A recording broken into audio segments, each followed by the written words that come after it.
লিটন কুমার দাস।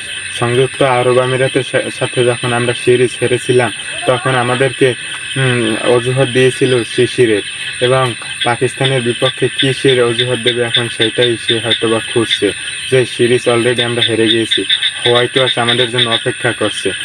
গত লাস্ট ম্যাচে যদি আমরা হারি তাহলে হোয়াইট ওয়াশ বা পাকিস্তানের বিপক্ষে বা পাক ওয়াশ যেটাই বলেন না কেন, সেই পাক ওয়াশ হয়ে হয়তো বা আসতে হতে পারে আমাদেরকে।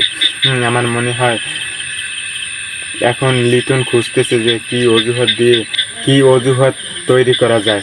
সংযুক্ত আরব আমিরাতের বিপক্ষে তো অজুহাত দিয়েছিল শিশিরের, আর এই মাঠে তো আর শিশির নাই, এখন কিসের অজুহাত দিবে লিটন কুমার দাস, সেটার জন্যই এখন অপেক্ষায় আছি যে কিসের জন্য অজুহাত দিবে, যে কোন কারণে আমরা ভালো খেলতে পারিনি।